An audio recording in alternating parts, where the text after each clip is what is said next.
Ibu-ibu, mau lihat pelitnya ibu? Coba kalau dia beli sayur. Hobi memang dia nawar. Kalau dia ke pasar, beda 1000, dia kelilingi tuh pasar. Beda 1000 tuh dia kelilingi. Bu, halo ibu. Bu, kalau ibu belanja di Trans Studio, Trans Mall, atau Alfamidi, Alfamart, tawar apa tidak? Tidak. Tawar apa tidak? Coba kau tawar, dibilang ke orang gila.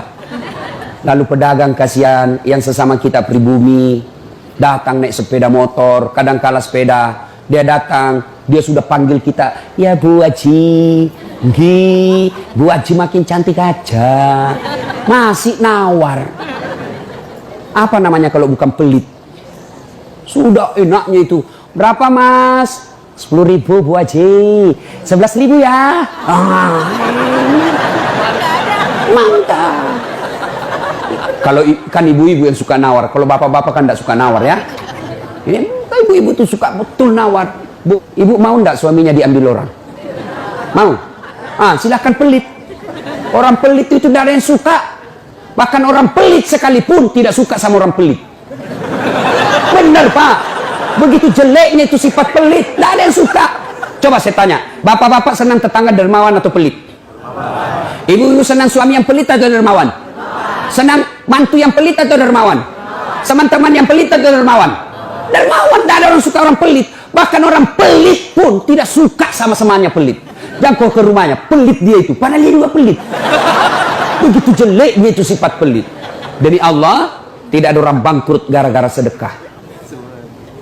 Adakah pernah bapak dengar, Mas, tuh yang di sudut rumah di komplek, tuh kaya betul dulu Ustadz, cuma karena dia rajin sedekah, bangkrut. Ada? Tidak pernah. Biasa kita ini sangka buruk kepada Allah, tidak mau bersedekah karena sangka buruk. Nanti saya makan apa? Nanti saya makan apa? Jangan cemas rezeki, jangankan diambil orang, tertukar saja tidak. Cica aja dijamin rezekinya. Tahu Cica? Tahu?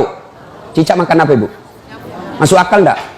Enggak masuk akal. Gimana caranya? Satu di dinding, satu terbang. Di mana ketemu? Enggak ada terminalnya. Kalau pesawat terbang, kita jalan, ada ketemunya di mana? Di bandara. Ini Cica satu terbang, satu di dinding. Di mana ketemunya? Tapi lagu kita waktu kecil kan, Cica di dinding, diam merayap, datang seekor nyamuk. Nyamuk yang datang. Nyamuk yang datang. Allah jamin rezekinya. Lagu tidak bilang Cica lompat ke nyamuk. Setengah mati Cica, kasihan. Iya kan? Itu Cica, tidak sarjana, tidak punya kursus, tidak ada kaki, tidak ada otaknya, tidak cerdas, bisa hidup. Apalagi ibu, jangan pelit. Sedekah, Allah sudah jamin rezekimu. Bu, ada suaminya mulai selingkuh? Ada? Tidak usah curhat sama tetangga, apalagi curhat di Facebook. Tak kusangka kau begitu. Pret, beleng-beleng. Rahasia keluargamu kau ungkap di Facebook. Begitu mulai, bu, ciri-ciri laki-laki yang sudah mulai lain-lainnya. Kalau yang selama ini tidak pernah pakai sisir keluar, tiba-tiba rapi. Tidak pernah pakai parfum, tiba-tiba beli parfum malaikat subuh. Nah, yang tadinya keluar rumah tidak pernah pakai setrikaan, langsung rapi. Yang paling mencurigakan kalau dia terima SMS dalam kamar mandi. 70% wajib dicurigai. Nah, kalau sudah begitu ibu tidak usah curhat sama tetangga, lebih curhat kepada Allah. Bangun ibu sholat hajat, lakukan sampai 8 rakaat. Setiap 2 rakaat di sujud terakhirmu kau berdoa kepada Allah. Ya Allah, engkau yang membolak-balikkan rasa cinta dalam hati suamiku. Tidak mungkin aku bisa mengendalikan cintanya. Ya Allah, tidak mungkin aku jaga dia 24 jam. Engkau yang maha menjaga ya Allah. Ya Allah, pelihara suamiku dari godaan perempuan lain. Ini ada duit saya 500.000. Saya tolak bala besok kepada Tuhan. Mudah-mudahan 500.000 suamiku terhindar dari wanita jahat. Bismillah. Coba amalkan itu, Bu. Coba amalkan. Yang jadi masalah kalau suaminya juga sudah tahu rumusnya. Dia bangun juga sholat tahajud. Dia bangun pula sholat hajat. Istrinya sebelah, kamar sebelah, suaminya kamar sebelah. Ya Allah, capek sudah saya lihat istri saya, ya Allah. Ngamuk aja kerjanya, marah-marah aja, berat badannya juga makin tambah, ya Allah. Tak tahu dilihat dari mana dia seksi. Ya Allah, ini ada duit saya 500.000. tolak bala ya Allah. Mudah-mudahan istriku ikhlas saya kawin lagi. Bingung malaikat yang mana? Jangan pelit.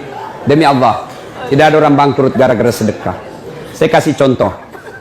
Tanggal 4 kemarin, sehari sebelum lebaran. Ya, tanggal 3 malam. Ada anak-anak usia 19 tahun. Bapaknya Flores, mamanya Toraja, Kristen. Karena sering dengar ceramah saya di YouTube, akhirnya dia memutuskan diri masuk Islam. Desember kemarin. 19 tahun. Tanggal 3 malam, dia DM ke saya di Instagram. Ustaz, saya ini dicerita cara mualafnya. Kemudian besok sudah mau lebaran, saya belum punya baju baru Ustaz.